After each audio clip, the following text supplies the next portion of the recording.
Good morning, good afternoon, good evening. Ohio, konnichiwa, konbanwa, and welcome to Wrestle In. I am Kieran RH, and today I'm joined by a member of New Japan Pro Wrestling, a member of the United Empire, a man with unrivaled strength and athleticism, the inimitable Jeff Cobb. Jeff, thank you so much for joining me for this interview, man. Hey, thank you for having me on. It's been a long time coming, but we got our schedules to line up, so let's do it. It has been a long time coming. It's obvious that anybody that pays attention to you, to New Japan, you're one of the best in the world today. When people think of Jeff Cobb, they think immediately of the impossible-looking feats of strength, the athleticism to do a standing moonsault, and these crazy drop kicks for a man of your size. But one of the things I don't think you get enough credit for is like your creativity and just how damn entertaining you are.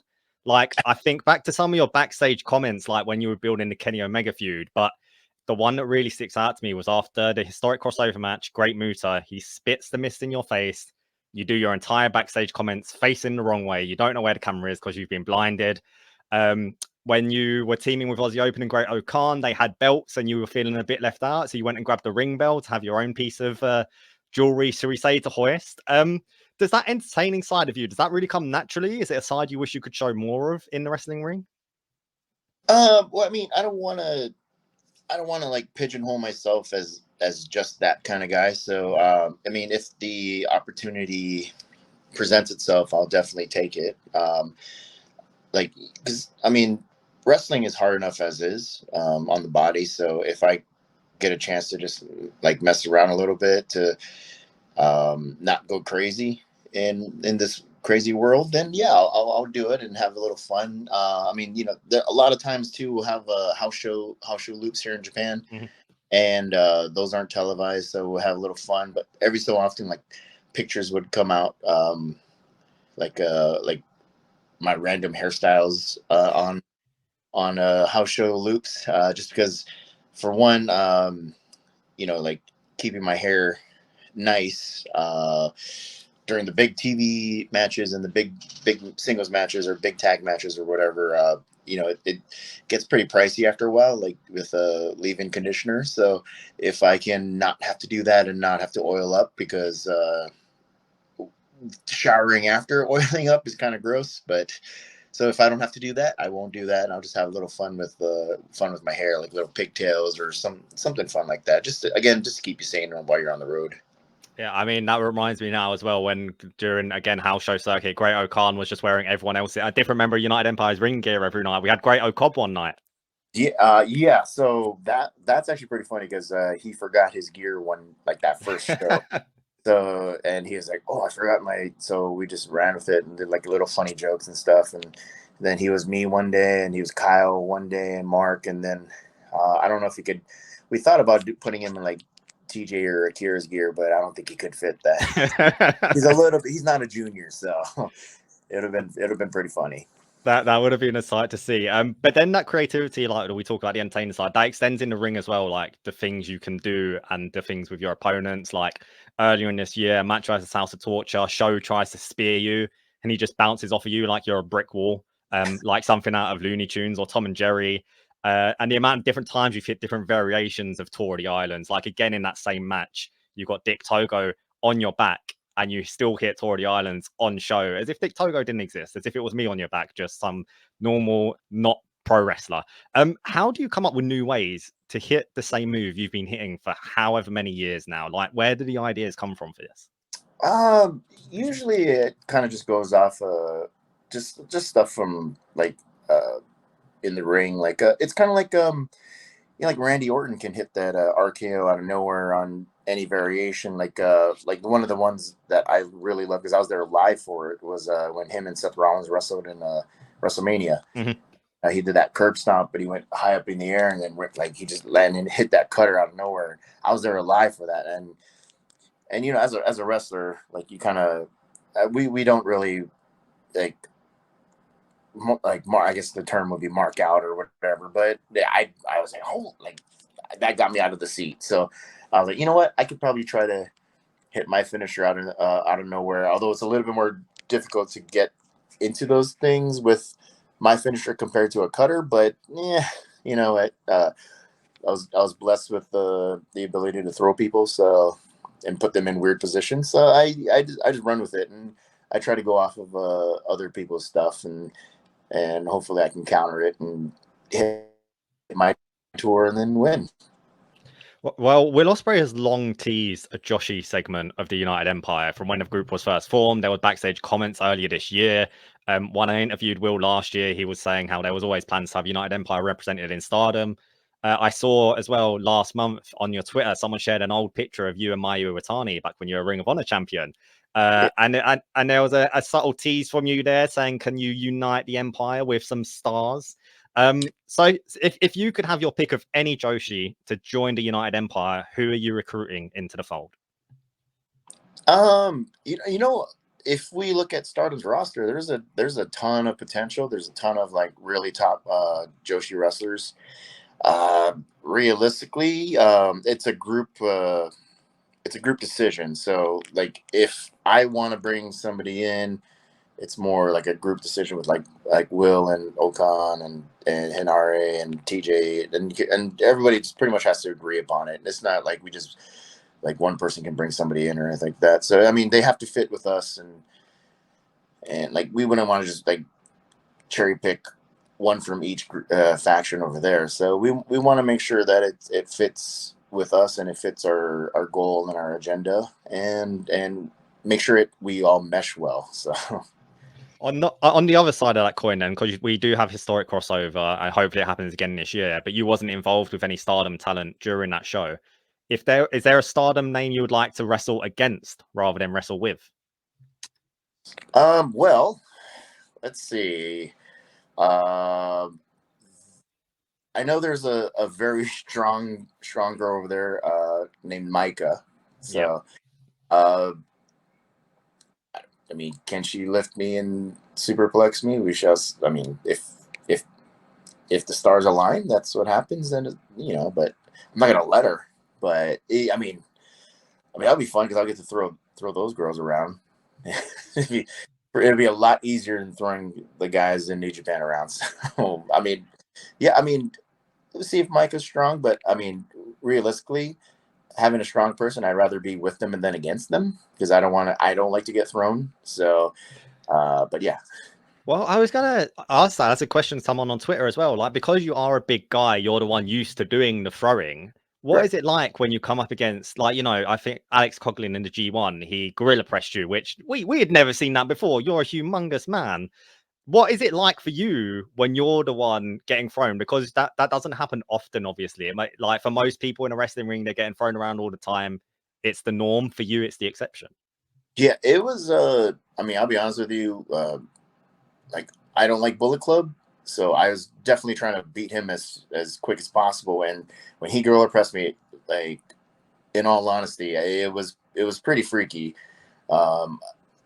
I don't think I've ever been gorilla pressed before. Maybe when early on in my career, I probably forgot about it. But I mean, recently, when I guess people know me as the throw guy or whatever, but getting thrown and getting lifted like that is such a strange feeling. And I hate roller coasters and rides like that, and being tossed around like a kid. Like I kind of look back and like, man, I feel so bad for all these other people that I throw around, and then they have to deal with that. So I put myself in their shoes, and I apologize to everybody, but I wanted to win, and me getting thrown, not fun.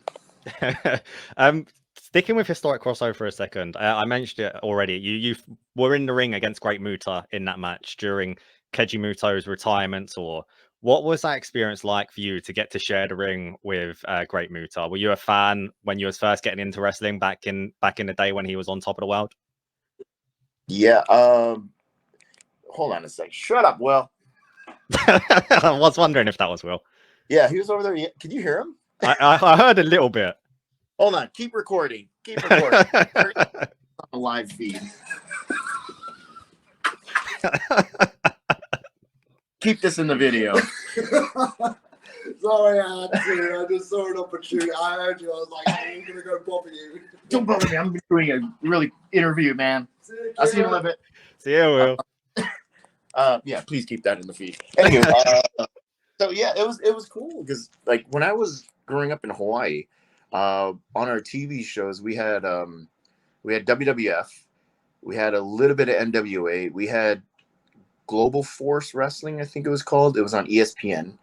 That's where I saw like X-Pac for the first time when he was like Lightning Kid.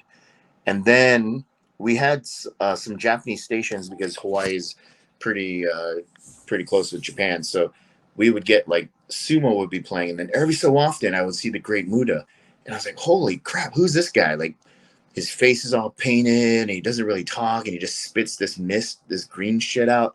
I was like, "Holy crap, this is cool!" So like as a kid, I used to like steal like baby powder and like put it on my face as the Great Muta.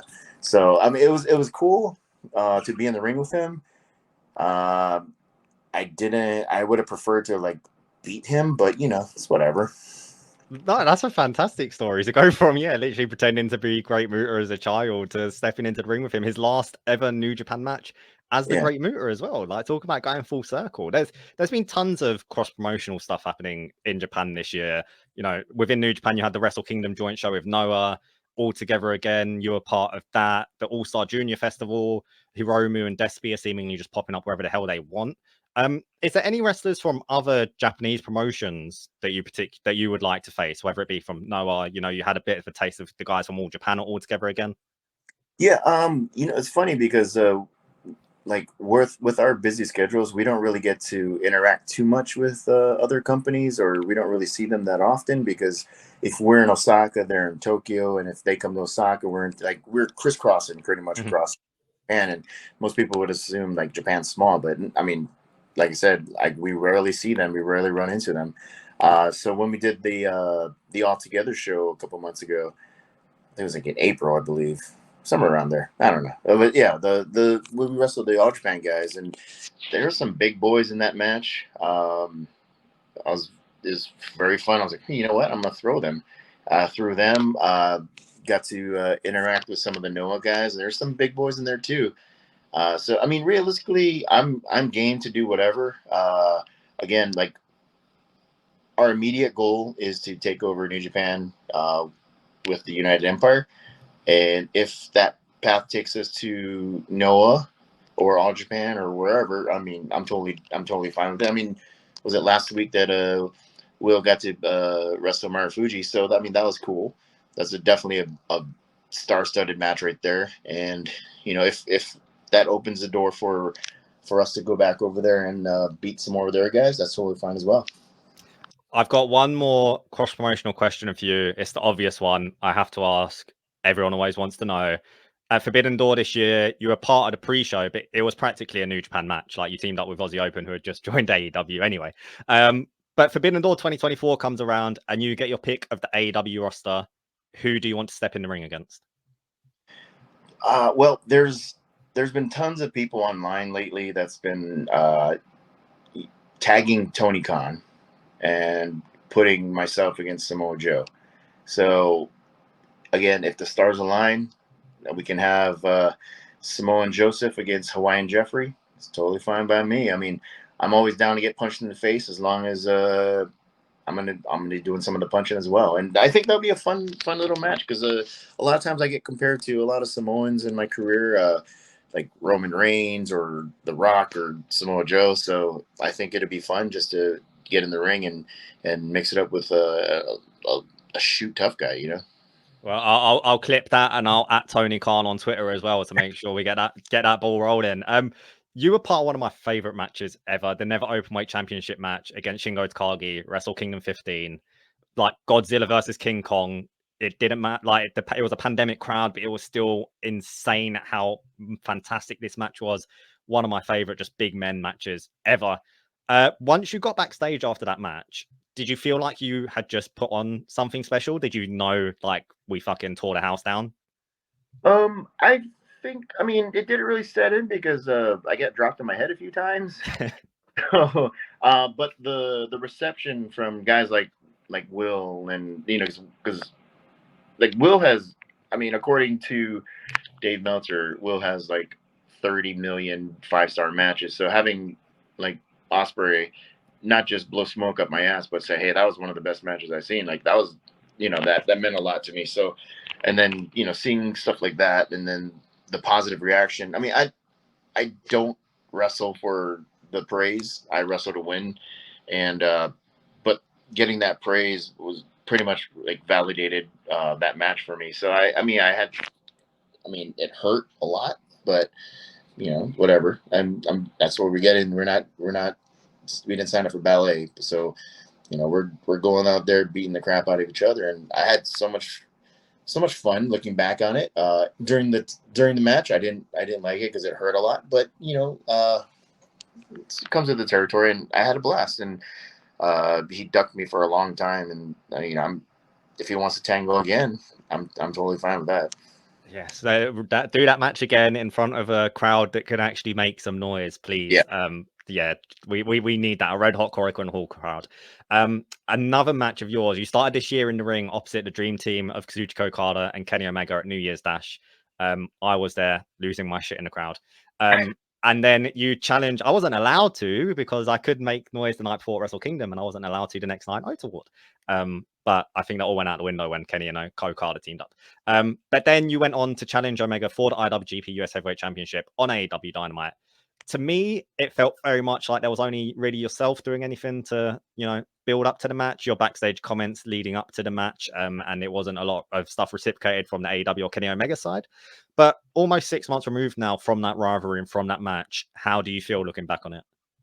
I wish there was a little bit more build up to it, but I understand that, me being in Japan, and especially during, I think we're in the height of the New Japan Cup. So it's like, we have a 3-week long tournament to get a new contender. And it's not like Omega could have flown back and forth or been a part of the New Japan Cup, because he had stuff going on. I think he was doing he was in the trios feud at that time. So it's like, he's got stuff going on. I've got stuff going on. So the best thing I could do was just talk a little smack, and hopefully people would have picked it up online and then run with it. So, I mean, I did the best. We did the best we could with what we were given, and hopefully it delivered match wise and build up wise. But I would have preferred a little bit bigger build up. But like I said, I mean, that's what we were dealt with, and that's what we ran with. So you had a fantastic trilogy this year as well against Zack Sabre Jr.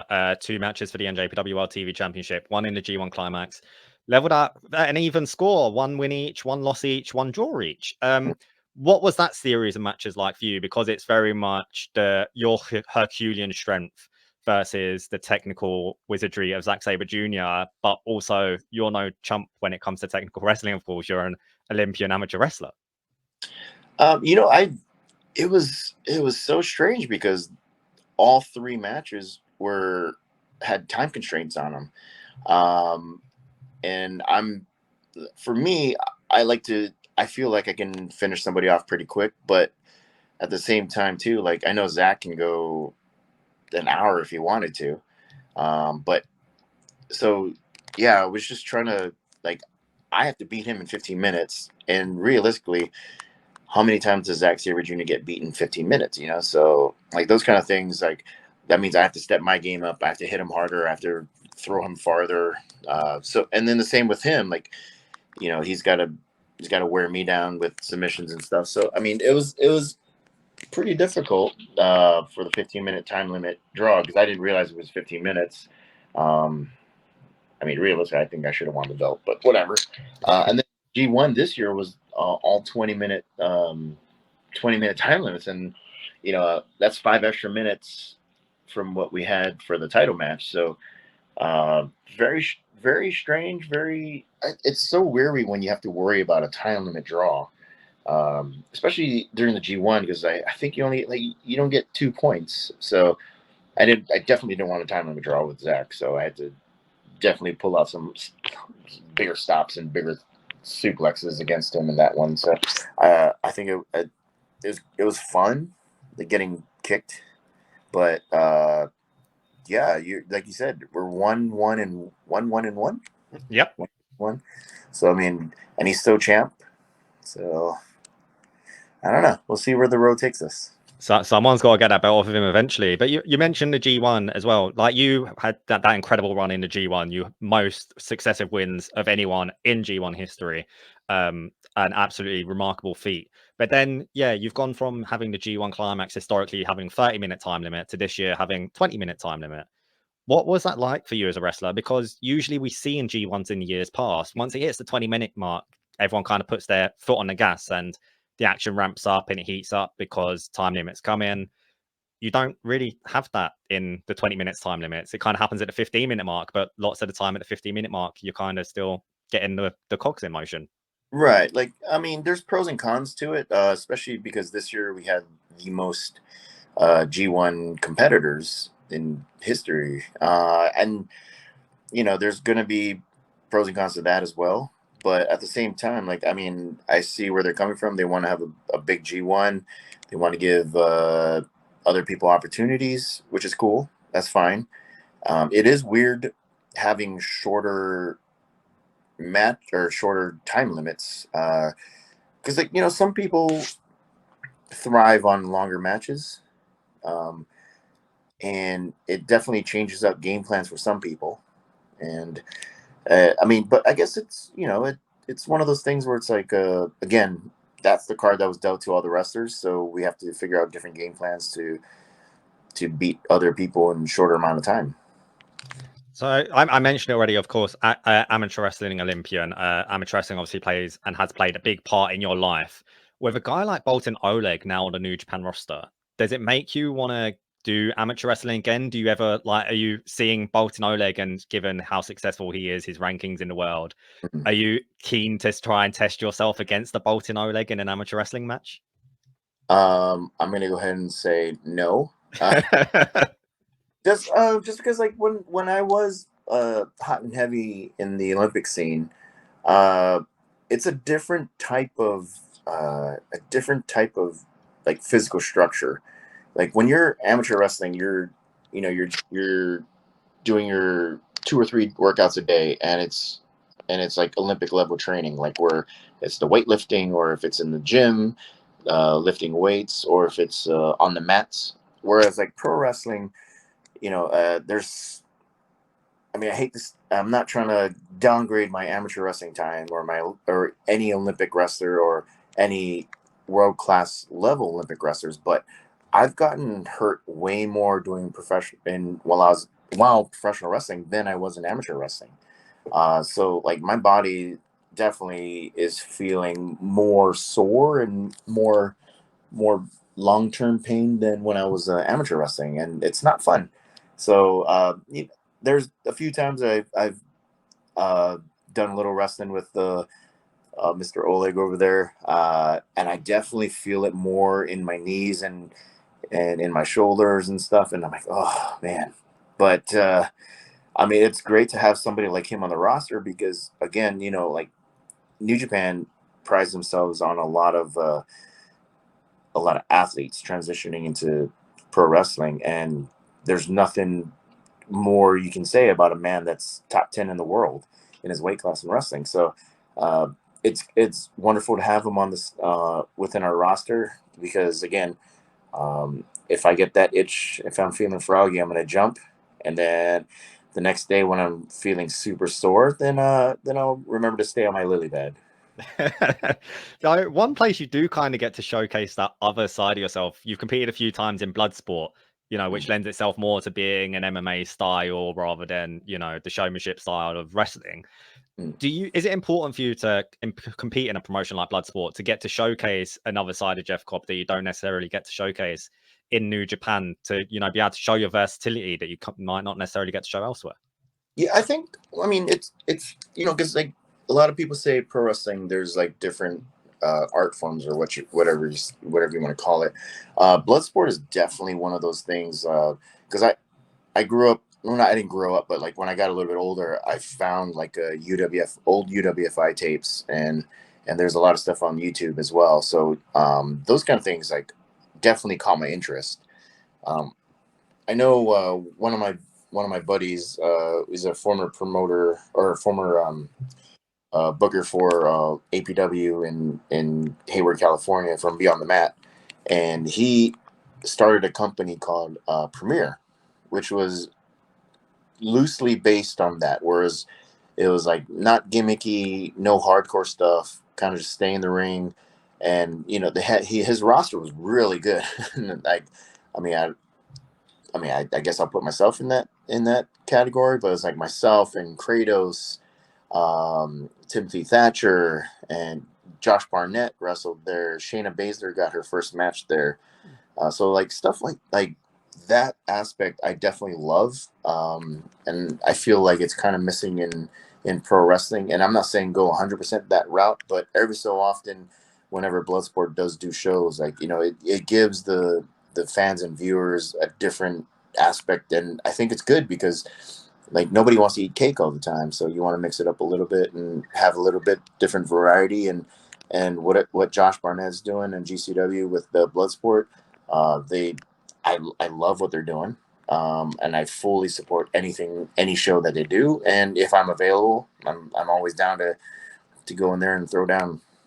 So speaking of your many skills, another skill that you've showcased the past few years is on the commentary table alongside Kevin Kelly. Whenever he needs a helping hand, when there's a spare chair next to him. But the thing is as well, like lots of the wrestlers do it. Some are good, some not so good as a fan. But you've always been really enjoyable on the commentary desk, both from an analytical standpoint and just being funny as hell to listen to. Do you think, is that something you would consider doing more of later in your career, perhaps when you're looking at winding down the in-ring side of things? You know, I had so much fun, but I'm a realist, and there's no way I can do what Kevin Kelly does. And on that same token, and I'm sure Kevin will say the same thing, that he won't be able to do what we do.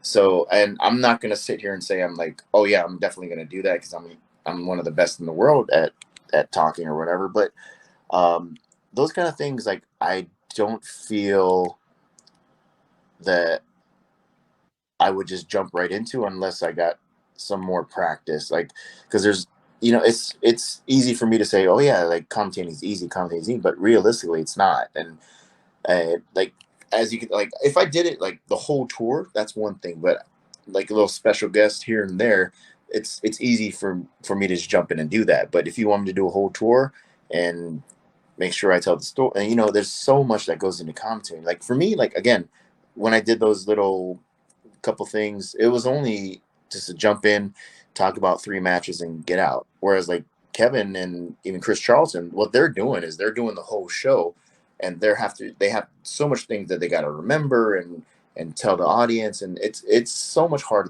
than people think it is. So again, for me, I would love to do more guest stuff. Totally fine with that. Full-time role, I don't know if I could do it, but I'd give it the old college try. I'd be so, yeah, I definitely want to see more of you on commentary. And, you know, of course, Kevin Kelly's events, perhaps that opportunity opens up a bit more of a spare spot. But now I've got some half an hour of wrestling talk. I think that's enough. I've got some wrestling adjacent questions, something a bit more fun. We all love things other than wrestling. We see you surfing on the back of wrestlers in the ring. How is your surfing when it actually comes to riding waves? I will be honest, I've never surfed. I am deathly afraid of deep water. When I was a kid, my older brother and my dad took me out. I think it wasn't that deep. It was maybe a good, maybe 10 feet, I'd assume. So I was sitting on a surfboard, and a wave came and knocked me over. And for like a good 10 seconds, my dad couldn't find me. So he was like searching in the water, and he pretty much like found me with my hair and then got me out of the water like that, like boom.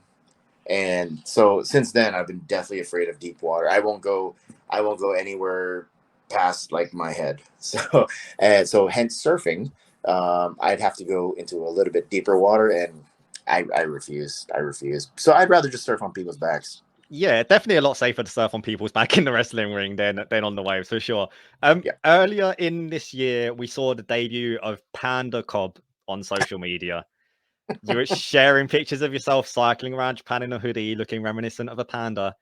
How many strange looks did a man of your size, looking like a panda, cycling on a bicycle that was probably too small for you get from the general public in Japan?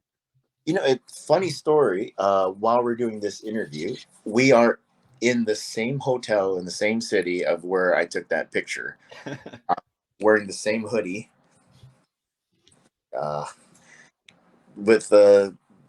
But I just didn't. I haven't taken an updated picture. But very strange. I'd assume not too many larger panda-looking folk are riding around on tiny bicycles in Kobe that often. But I usually get more looks like when I'm at a crosswalk or I'm at an intersection waiting for the light to change so I can cross the street, and the cars are pulling up and driving by. Those are the times I usually get the weird looks. But other than that, they're pretty nice about that. Yeah. You've also shown the world your love of Snorlax, you know, grabbing Snorlax plushies in the Pokemon Center, wearing a Snorlax hoodie. Look, I get it. I've got a Snorlax tattoo on my calf. I absolutely love Snorlax. But is Snorlax your favorite Pokemon? Can we safely say? Well, so I grew up in a different era where there was only 150 Pokemon, and then they came up with a Mewtwo, so it was 151. But I grew up with the original 150, and my first Pokemon that I liked was Squirtle. Yes. They had this watch at a Kmart across the street from my high school. Like I would go there because I had half days, and then so I had time to kill before wrestling practice. So I'd go there and walk around, and then they had this watch that was like they had to. There's only 3 of them. There was a Pikachu, a Charmander, and a Squirtle watch. No love for Bulbasaur. No, so I bought the Squirtle one, and I didn't know how to set the alarm or anything like that. And then like the next day, funny story, it was actually in Japanese class. My alarm went off during we were just studying for something, and my alarm went off, and I didn't know how to turn it off. And it was pretty much like 9:30 in the morning. It was just going Squirtle, Squirtle, Squirtle, Squirtle, Squirtle, Squirtle, Squirtle, Squirtle, and I had no idea how to turn it off. So I was pushing all these buttons, and it just kept going Squirtle, Squirtle, Squirtle, Squirtle. I was like, shit, and I was so embarrassed, but it was like the coolest watch ever. But yeah, so I liked Squirtle growing like when they first came out, and then when I saw Snorlax, I was like, oh, Snorlax is cool, man. Like he just sleeps and chills. And then as I got older and got bigger, I still gravitated towards Snorlax because I was like, well, that's a big dude like me, and he likes to sleep. So yeah, Snorlax is cool, man. And then during the pandemic, we go to a Don Quixote, and lo and behold, they have a Snorlax hoodie. And I'm like, well, it's wintertime. I want to get a new hoodie. So I got a Squirtle or a Snorlax hoodie, and the rest is history. I absolutely love that. It's so, you know, you say you grew up watching Pokemon, well, original 151, same as me. Is there any other anime or manga you're a fan of? You know, obviously huge in Japan. You can't not see it wherever you're at in the advertising, things like that, whether new or old from whether it from when you was growing up or present day. Is there any other anime or manga you're a fan of? I was never like my older brother was. He introduced me to like Akira and Ghost in the Shell, those kind of things. But I never really gravitated towards it because I was more of a Marvel Comics kind of guy. But being in Japan more, definitely I've watched a few Studio Ghibli movies, and those are really good. There's a few that got recommended to me that I have to watch, that I will watch. But the ones that I did watch, like I watched My Neighbor Totoro, and I was like, you know what, this looks pretty good, and it was really funny because it kind of reminded me of Snorlax too. So so I was like, oh, this is a good movie. So I definitely enjoy the Studio Ghibli movie. So earlier this week, Will Ospreay shared a video of you and himself serenading Great O'Khan with a bit of Elvis Presley in a karaoke bar. What is your go-to song when you're going to do karaoke? Oh, well, let's see. So with my ethnicity, it's Filipino and Japanese. So essentially, I am 75% karaoke master, but voice doesn't translate. So let's see. Anything like Journey is good. That's a good one to go to. Something with Queen, but I can't hit those high notes because that's ridiculously like I don't think that can be imitated in this lifetime. Because yeah, Freddie Mercury had just an amazing voice. Um, you know what? Anything Backstreet Boys. Yes. I can then, sticking to that, when you've been out for evenings out, which wrestler that you've been out with is the worst singer?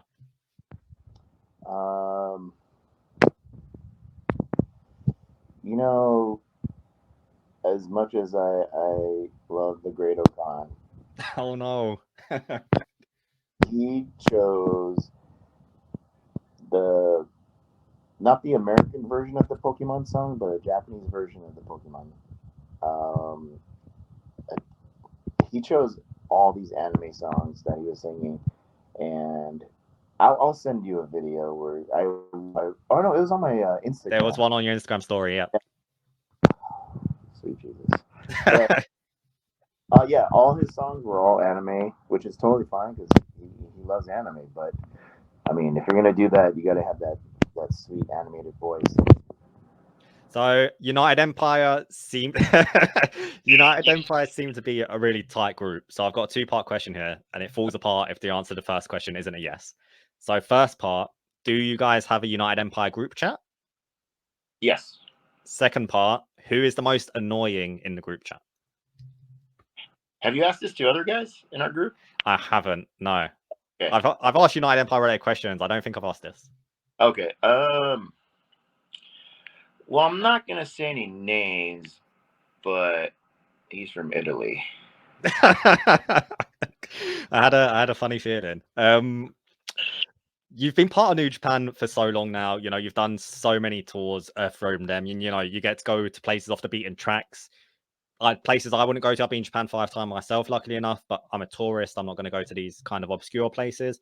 What have been some of your favorite places to visit that, you know, a tourist like myself isn't going to think to go to? Do you have any recommendations of places that you should visit? Really, like anything in Kyushu Island is that's like Kagoshima, Kumamoto, Fukuoka. That area is I like it. I'm not saying I love it more than anybody else because I don't want people in Tokyo or anywhere else to get mad at me. But Kyushu Island is a wonderful place to go to. You got beaches. You've got amazing food.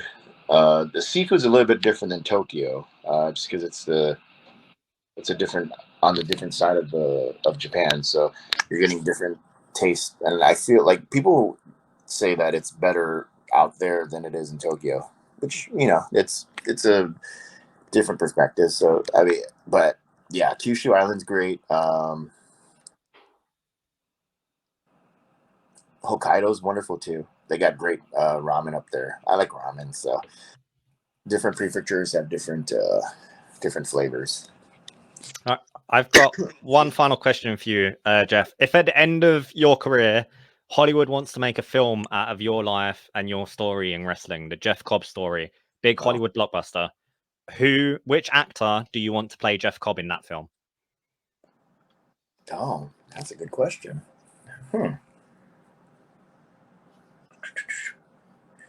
Well, don't they have Zac Efron playing Kerry Von Erich or something? Yeah, he's playing one of the Erics. Yep. Oh, one of them.